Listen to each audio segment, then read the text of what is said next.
Hey, and welcome back to The Casual Knitter, where you learn to knit the simple way. You can subscribe to this channel so that you don't miss any of the videos. I'm going to come out with new videos every week, every Monday. So go ahead and subscribe so that you can keep learning with me how to knit the simple way. So today I'm going to show you a really quick trick that you can use when you cast on a new project. We are going to learn how to make sure that the yarn tail that you use to cast on your project is exactly the same length that you need. And we're also going to learn how to make sure that when you have a lot of stitches to cast on, 50, 60, 100 and some more, that you are going to keep track and make sure that you do not miscount. And I have a very simple trick for that. You ready? Let's do it. Let me show you my two favorite tricks when it comes to casting on your project. So we're talking about long tail cast on.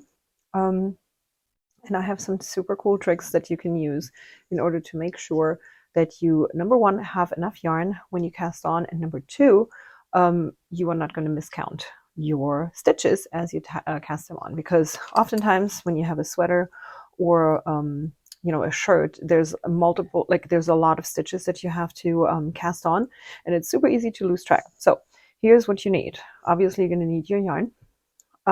You are going to need your needle, and you are going to need some stitch markers. So I'm going to take some of these out, and let's say for simplicity, we are going to pretend that we have to cast on 56 stitches. Okay, so I'm taking out 5 of my stitch markers here, and now let me show you how I'm going to ensure that this long tail that I'm using for my cast on is actually long enough so that I don't run out of yarn 5 stitches before I'm complete with my cast on. I'm sure if you've tried this without this method, it happened to you before. It happened to me multiple times until I finally heard about this hack. So now I'm sharing it with everyone. So here is what you want to do. You're going to take the end of your yarn, and then you're going to hold it against your needle right here at the very bottom where it becomes thicker. And then you're going to wrap it around your needle 10 times. 2, 3, 4, 5, and 10. Now you have right about as much yarn as you need for 10 stitches on your needle. That's the measurement. Now you can let go of that. Place your needle down. And now you have the length for 10 stitches right here. And now all you need to do is measure it for the amount of stitches that you actually are going to cast on. In our case, it was 56. So we're going to measure 6 of these. 3, 4, 5, 6. Just to have enough, okay? And then this is where we're going to start our cast on. And if you are not familiar with casting on yet, that's no problem at all. Just go back a couple of videos. I have a video where I explain it all in slow motion to you. So this will be your first stitch to cast on. So now we're going to count 2, 3, 4, 5, 6, 7, 8, 9, and 10. And now I'm going to pause, and I'm going to put one of my stitch markers right here after the 10th stitch. And then we're going to go and count again, starting at 1. 1, 2, 3, 4, 5, 6, 7, 8, 9.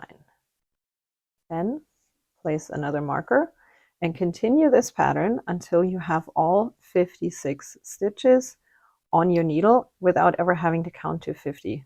You only ever count to 10.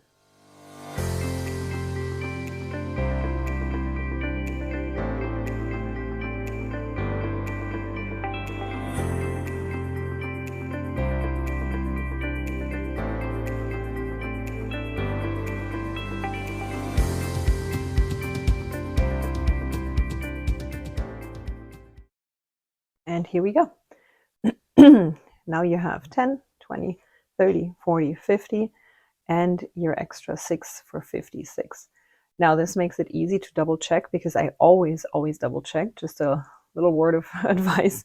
Don't start knitting until you have actually double checked. So I will count again: 2, 4, 6, 8, 10, 2, 4, 6, 8, 10, but it's much easier to count in tens than in 50, 60, 70 increments, because the mistakes happen much easier that way. So that's your 2 tricks and tips for casting on a lot easier than you may have before.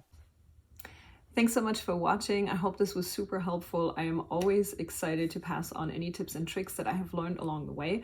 This is actually something that I didn't learn too long ago, so I'm happy that I was able to share that with you, and it's going to help you for your next project that you are going to cast on.